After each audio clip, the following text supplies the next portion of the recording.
पहले तो पहला सवाल तो ये कि आपको कब इस्तीफा देना पड़ा सेना से? मैं सर कोर्स में जब गया था तो वहाँ पे हमारा कोर्स न करवा के, वैसे तो पहले से ही जब मैं सेना में गया तो वहाँ पे हालात देख करके मुझे वो चीज़ मतलब देश आज़ाद हुआ सर, लेकिन हमें गुलामों से भी बदतर हालत में रखा था। तो मैं 2023 में जब मेरा कोर्स न करवा के तमाम अधिकारियों के घरों में भेजना, वहाँ पे अधिकारी की मैडम ने कह रही आपको पता नहीं मैं कौन से अधिकारी साहब की बीवी हूँ, वहाँ पे अंडर गारमेंट्स तक धुलवाया जाना इस वर्दी पहन करके, ये सर, और हर बात पे माँ बहन की गाली देना, तो ये तमाम सारी शिकायतें मैंने किया तो उल्टा मुझे जान से मारने तक की साजिश रची है। तो मेरा कोर्स ब्रेक होता है जिसकी जांच के लिए, जिसके लिए मैं आवाज़ उठाता हूँ कि सर अगर यहाँ पे ये करने मतलब मैं आया हूँ तो ये करने में नहीं आया हूँ, मैं देश की सेवा के लिए आया हूँ। तो अगर आप ये करवा सकते हैं तो करवाइए, अदरवाइज मेरा त्यागपत्र स्वीकार। किस पद पर हुई थी? मेरा टेक्निकल ट्रेड में हुआ था, सिपाही पद पे। लेकिन काम घर के करवाए जा रहे थे, जो एक हाँ, जो कि एक टेक्निकल ट्रेड में सोल्जर से नहीं करवाना चाहिए, जो जिसके लिए तमाम जो ट्रेड्समैन वाले होते हैं, सफाई वाले, ये सब अलग। कितने साल आपको ये झेलना पड़ा? ये सर मैं अभी 2015 में भर्ती हुआ और 2024 में अभी मैं बाहर आया हूँ और 9 साल। हाँ, मतलब लगातार उस चीज़ के लिए जब जांच के लिए तमाम सारा प्रोसीजर, तो सेना में सर जो सीओ होता है, अगर मेरी आपसे अगर किसी बात को लेकर के मनमुटाव हो गई तो आपके हमारे सुपीरियर, आपने लिख दिया कलम से कि आप जाओ, आपको बाहर कर दिया जाता है। क्यों? क्योंकि आप हमारे मतलब हमने आपके ऑर्डर को इस ऑर्डर को कि आपने मुझे कहे कि आप हमारा वोट पाएं। ऐसा कह सकते हैं कि सेना को चूंकि बहुत ज़्यादा पवित्र एक चीज़ बना दिया गया है। नहीं, तो सेना से हमारा कोई विरोध नहीं सर, मैं आपकी यहाँ पे भी कह रहा हूँ, सेना से कोई विरोध नहीं, वहाँ के अधिकारियों के नीतियों से विरोध। वही मेरा कहने का मतलब, तो अंदर की बातें निकल करके नहीं। सेना में मैं भी हूँ सर, बिल्कुल सेना में मैं भी हूँ और सेना में एक अधिकारी भी है। सेना एक अधिकारी से नहीं है कि नहीं एक केवल अधिकारी ही सेना का सर्वसर्वा हो गया। अगर मैं किसी अधिकारी के बारे में बात करूँ तो वो सेना का मैं विरोध कर रहा हूँ। अगर मैं मेरे को भी आज निकाला गया तो क्या मैं कह रहा हूँ कि आपने सेना का अपमान कर दिया? सही बात है, जवान का अपमान कहा जाता है। तो वैसे ही अधिकारी का बात की जा रही है, ना कि सेना की बात की जा रही है। सेना के अंदर जो वो अंग्रेजों वाली जो नीतियां हैं, जब हर चीज़ों में संविधान में संशोधन हो रहा है, तमाम सारे नए नए कानून बिल पारित हो रहे हैं, तो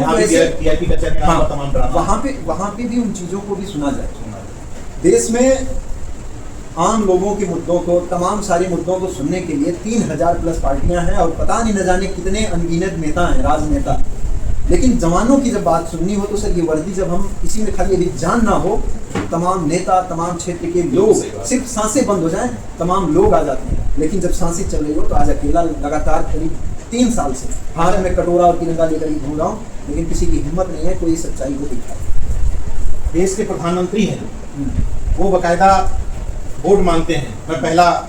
मैं फर्स्ट टाइम वोटर से पुलवामा हमले के नाम पर वोट मांगता हूँ, इसके नाम पर मांगता हूँ। 1 मिनट सर, इसके लिए मैं जस्ट इसी के लिए मेरा एक सवाल है और मैं चाहूँगा कि इसको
अब यही मैं जवाब चाहता हूँ कि जो पहलगाम में जो 400 किलोमीटर अंदर तक लोग आए थे वो कैसे आ गए। 400 kg RDX कैसे आए? इसका जवाब हमारे देश के प्रधानमंत्री जी को देना चाहिए और खासतौर से हमारे देश की जनता को ये सवाल पूछना चाहिए, जिसने पुलवामा के नाम पे, देश के सैनिकों के नाम पे लोगों ने उनका सपोर्ट किया, समर्थन किया, तो क्या उनका ये भी उनका हक नहीं कि वो सवाल पूछें और एक जांच कराने के लिए मांगते हैं कि भविष्य में ऐसी पुलवामा और पहलगाम जैसी घटनाएं ना हो। इस मुद्दे को लेकर के देश के प्रधानमंत्री महोदय को, देश के गृह मंत्री महोदय को इस्तीफा देना चाहिए था। इसलिए इस्तीफा देना चाहिए था कि उन्होंने इसी मुद्दे के लिए वोट मांगा। तो ये हमारे देश के तमाम जो बड़े बड़े नेता हैं, इन सब चीज़ों को सिर्फ राजनीतिक मुद्दा नहीं बनाना चाहिए। देश की सुरक्षा को आप राजनीतिक मुद्दा मत बनाइए ना, राजनीति करिए, सच्चे मन से राजनीति करिए, आप उसको सच्चाई राजनीति करना गलत नहीं है। जैसे सत्ता पक्ष तो स्वाभाविक तौर पे आपकी बात नहीं सुनेगा, विपक्ष के नेताओं से क्या अपील है आपकी, कैसे आपका मुद्दा उठाएं कि जैसे आप कह रहे हैं कि राजनीतिक तौर पर इस्तेमाल ना करें, तो कैसे मुद्दा उठाएं कि लगेगा कि राजनीतिक तौर पे नहीं और सच्चे मन से उठा रहे हैं? सर, अगर हमारे घर को जलाया जा रहा है और हम न जाने कितने जवान लगातार रोड पे भटक रहे हैं, एक्टिव सर्विस वाले जिनको जो इस आवाज़ को उठा रहे हैं उनको निकाला जा रहा है, लगातार लोग कुर्बानियाँ दे रहे हैं, उनके साथ आकर के उनकी इस आवाज़ को देश के लोगों तक पहुंचाना चाहिए, देश के इन नेताओं को। क्योंकि आज हमारे देश की मीडिया में आपको एक वीडियो अभी शेयर करूंगा, वो मेरा मोबाइल इधर चल रहा है, कि मैं तमाम बड़े बड़े आज तक, ABP न्यूज़, जितने भी न्यूज़ चैनल हैं, ANI, PTI, मैं सबको बाइट देता हूँ और उनके मुंह पे कहता हूँ कि इनके आंका इसको चला नहीं पाएंगे। तो वो वहाँ पे कहते हैं कल मैं इसको चला दूंगा, क्योंकि वो तो एक नीचे रिपोर्टर है, वो जब भेजते हैं तो उनकी आंका नहीं चलाते। यानी आज हमारे देश में ये तय करते हैं हमारे देश के प्रधानमंत्री महोदय, गृह मंत्री, की कौन सी खबर चलेगी, कौन सी खबर नहीं चलेगी। इस वजह से आज एक नहीं कई फौजी हाथ में कटोरा तिरंगा लेकर के अपने देश के लोगों से न्याय मांग रहे हैं, जिसकी आवाज़ लोगों तक नहीं पहुँच रहा है। मैं सिंपल भाषा में समझना चाहता हूँ कि जैसे कई मुद्दे हो गए, अग्निवीर मुद्दा हो गया, सेना में जिस तरीके से जो रंगरूट कह लें या सिपाही कह लें उनकी भर्ती होती है, उनका शोषण हो गया, 1.5 लाख पेंडिंग पदों पर भर्ती का मुद्दा हो गया, सेना से सेवादारी हुई, जो आपने कहा कि प्यून की तरह बर्ताव किया जाता है, ये खत्म किया जाए, सेना के जवानों का बस सेना का सम्मान करो। ये प्रमुख मुद्दे हैं आपके, ये प्रमुख मुद्दे हैं सर। और इसके अलावा ये भी प्रमुख मुद्दा है पुलवामा और पहलगाम। हाँ, कि ऐसा ना हो। सवाल है। और दूसरा ये भी है, अभी यही नहीं, इसमें ये भी है कि अभी हमारे देश के प्रधानमंत्री महोदय जी ने राजस्थान में वक्तव्य दिया कि ऑपरेशन सिंदूर अभी जारी है और पाकिस्तान के साथ क्रिकेट मैच जारी है। उन्होंने कहा कि पानी और खून साथ में नहीं बहेगा, तो आज कैसे क्रिकेट और खून साथ में चल रहा है। दूसरी बात, जो पाकिस्तान 1971 में जब इंदिरा गांधी जब गवर्नमेंट में थी और हमारी सेना ने पाकिस्तान को 2 टुकड़े कर दिया, उस पाकिस्तान को आज भी पाकिस्तान को इतना बड़ा क्यों किया जा रहा है, जो कि पाकिस्तान कुछ नहीं है भारत के साथ, लेकिन उसी पाकिस्तान के नाम पे राजनीतिक राजनीति होती है उससे। जब मुलायम सिंह जब रक्षा मंत्री थे तो उन्होंने साफ स्पष्ट कहा था कि ये जो पाकिस्तान है ये हमारे लिए कुछ भी नहीं है, हमारा मेन दुश्मन चाइना है। लेकिन आज उसी चाइना से हमारे देश के प्रधानमंत्री जी हाथ क्यों मिला रहे हैं, उसके यहाँ विजिट क्यों कर रहे हैं, जिसने गलवान घाटी में हमारे 20 जवानों की शहादत की, जहाँ पे झड़प है। तो ये जो देश के और खुद को अपने आप को 56 इंच का कहते हैं, तो ये मुद्दे, ये राष्ट्रीय मुद्दे जो हैं, अभी मैं आपको एक बात बताऊं, हमारे देश का जो विपक्ष है, इंडिया गठबंधन जो बना हुआ है, इस वोट चोरी को लेकर के 300 सांसद रोड पे आ गए। 300 सांसद देश की सुरक्षा को लेकर के कभी 300 सांसद रोड पे क्यों नहीं आए? क्यों पार्लियामेंट में उन्होंने पहलगाम और पुलवामा के विरुद्ध जिस तरीके से उन्होंने वोट चोरी पे प्रोटेस्ट किया, उस तरीके से पहलगाम और पुलवामा पे क्यों नहीं प्रोटेस्ट किया? तो ये हमारी आपके माध्यम से लेकिन उस मजबूती से नहीं किया सर, उस मजबूती से वो तो सिर्फ ये हो गई, सत्यपाल मलिक जी ने देखो कितना खुल करके कहा था, लेकिन उसके बाद भी हमारा देश आज सो रहा है। ये वही हिंदुस्तान है सर, ये वही हिंदुस्तान है जहाँ भगत सिंह, चंद्रशेखर आजाद, महात्मा गांधी जैसे, सुभाष चंद्र बोस जैसे महान क्रांतिकारी नेता पैदा हुए। आज इसी हिंदुस्तान में नेता नहीं, दो गले नामर्द पैदा हुए। ये कैसा भारत है? अच्छा, एक महत्वपूर्ण बात यह है कि जब आप पूर्व राज्यपाल की बात कर रहे हैं, सत्यपाल मलिक बोलते बोलते चले गए, ठीक है, इतना उनके खिलाफ जिस समय वो अस्पताल में एडमिट थे उस समय भी ये जांच वो जांच चल रही थी। आप लगातार इस तरह की चीज़ें बोल रहे हैं, बड़े बड़े कनेक्शंस की बात कर रहे हैं, पुलवामा और मतलब जिस पर बीजेपी वोट मांग रही है उन चीज़ों की बात कर रहे हैं, तो आपको धमकियाँ क्यों नहीं मिलती है? सर, मैंने आपको कहा कि मुझे मरवाने की कई बार साजिश की गई और मैं तो ऐसे घूम रहा हूँ, मैं मरने से सर डरता नहीं। बात वही इसलिए कि सेना में गया था, सेना को चुना ही था कि नहीं कौन सी गोली आती हो जाए। तो ऐसे अभी आपके पास बैठा हूँ, अभी मुझे जाना है और अंधेरा रात हो गई, अकेले घूमना। अब अगर उनको यही मंजूर है, वो मार करके ही, अगर कहते हैं ना कि हमारे विचारों को थोड़ी मार पाएंगे, हमें मार अग्निवीर इतनी आपको क्यों लगता है कि बहुत खतरनाक स्कीम है और इससे युवाओं का नुकसान हो रहा है? सर आप इस पे हम आपके माध्यम से कहना चाहते हैं कि देश के रक्षा मंत्री महोदय जी, देश के प्रधानमंत्री महोदय जी या गृह मंत्री महोदय जी, सुरक्षा सलाहकार जी, CDS महोदय जी, जिनको लगता हो कि नहीं अग्निवीर से हमारे देश की सुरक्षा व्यवस्था मजबूत हो रही है, वो लाइव चैनल पे आज तक जितने भी उनके जो चैनल हैं जहाँ ओपन मंच रखें और वो डिबेट करें कि किस तरीके से अग्निवीर से वो देश की सुरक्षा को मजबूत कर रहे हैं और हम बताएंगे किस तरीके से कमजोर नहीं होंगे।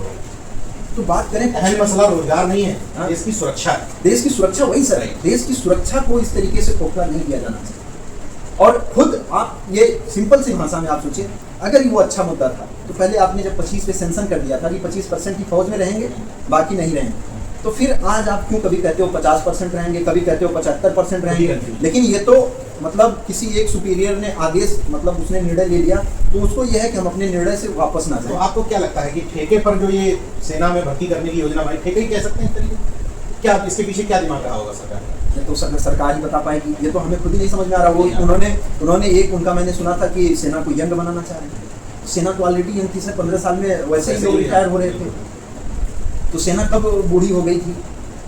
तो सेना को, और दूसरी बात ये तो नेशनल सिक्योरिटी का मुद्दा है ना, ये बहुत सारे सर गंभीर विषय हैं। आप लगातार देश में घूम रहे हैं, सब जगह जा रहे हैं, मैं चाहता हूं कि आप सिंपल भाषा में ये बता दीजिए कि क्या चाहते हैं।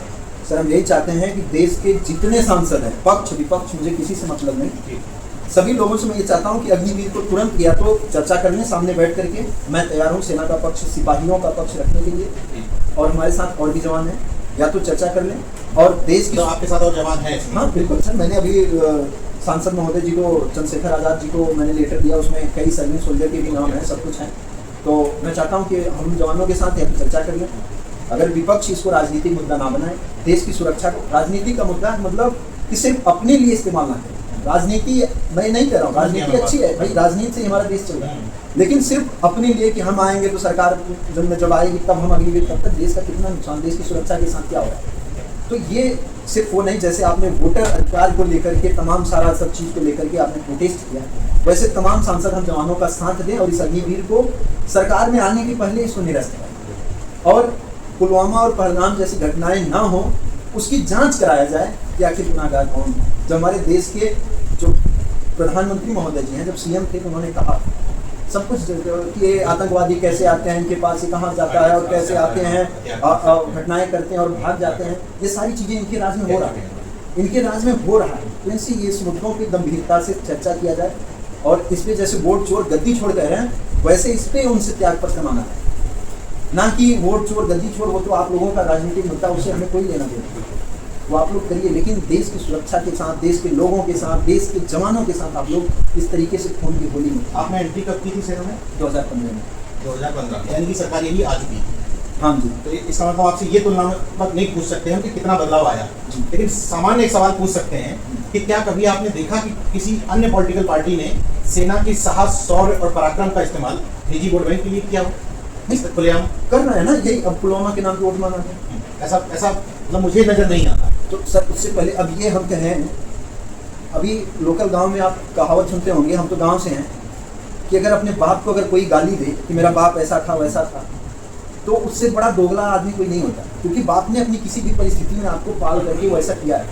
तो आज अगर आप ये कहो कि नहीं नेहरू जी ने ये किया, इंदिरा जी ने ये किया, फलाना ने ये किया, आप क्या कर रहे हो? उन्होंने तो कम से कम इस लोकतंत्र को जीवित रखा। आज हम इतने दिन से घूम रहे हैं, कोई हमारी बात को सुनने वाला नहीं। तो ये चीज़ नहीं कि नहीं उसने क्या किया, अगर उसने, हम कह रहे हैं कि उसने कत्लेआम किया तो आप भी कत्लेआम करो, तो ये चीज़ तो नहीं होनी चाहिए ना। मेरा किसी से कोई विरोध नहीं, मैं सिर्फ यही कहता हूँ कि देश के ऐसे लोगों के साथ, देश की सुरक्षा के साथ, देश के जवानों के साथ ऐसी खून की होली, बार बार ऐसी खून की होली ना की, इसके साथ दोगली राजनीति ना की जाए, सिर्फ अपने स्वार्थ की राजनीति ना की जाए। और जितने नेता हैं, पक्ष विपक्ष, सभी से मैं यही अपील करता हूँ कि अगर आपकी हिम्मत नहीं है, अगर आपकी हिम्मत हो तो पार्लियामेंट में इस आवाज़ को उठाइएगा, क्योंकि मैंने तमाम नेताओं से मिला, सबसे कहा पार्लियामेंट में आप उठाना, क्या हम पाकिस्तानी तो नहीं हैं, हम भी इंडिया के हैं और हम इंडिया के लिए अपने जान देते हैं। तो अगर आप इस आवाज़ को, अगर पार्लियामेंट के हमारे लिए नहीं बनी, हमारे लिए भी मिल रहेगा, तो आप हमारी आवाज़ को क्यों नहीं उठा पा रहे? अगर आपकी हिम्मत नहीं है तो फिर आप लोग साइड हटिए, हमें आने दीजिए, हम अपनी आवाज़ को उठाएं, हम जवानों की बात को रखेंगे। इस वर्दी को पहन करके, राष्ट्रवाद की चाशनी में लपेट करके, सेना के साहस, शौर्य और पराक्रम का इस्तेमाल करके मौजूदा समय में राजनीति खूब हो रही है। सत्ता पक्ष भी बात करता ही है, वोट भी मांगता है, विपक्ष भी बात करता है, लेकिन एक जवान का दर्द सुनिए, किस तरीके से करने गए थे देश की सेवा, कि देश की सेवा करते हुए गोली खाने की जरूरत पड़ेगी तो वो भी खाएंगे, लेकिन वहां उनसे बूट पॉलिश करवाई गई, घर के बर्तन धुलवाए गए, कपड़े साफ करवाए गए। ये है हकीकत। असल में लोग बात इसलिए नहीं करना चाहते क्योंकि सेना को इतनी पवित्र चीज बना दिया गया है, लोगों को लगता है कि उसके अंदर की लूचपोल्स पर चर्चा करेंगे तो इस सेना पर हमला हो जाएगा। लेकिन अगर सेना पर इस तरीके से हमला हो रहा है तो ये भी तो एक सैनिक है, इनके साथ जो दुर्व्यवहार हुआ उस पर सेना पर हमला क्यों ना माना जाए। बहरहाल मैं यही अपील कर सकता हूं सत्ता पक्ष और विपक्ष के नेताओं से कि इन जैसे तमाम जवानों की बात को सुनते और समझते हुए जो भी आप कर सकते हैं इस सेना के असली साहस को, असली शौर्य को बचाने के लिए वो जरूर आपकी तरफ से किया जाना चाहिए। बाकी देखते रहिए नेशनल जनमत, जागरूक और सजग बने रहिए। जय विज्ञान, जय संविधान, जय लोकतंत्र।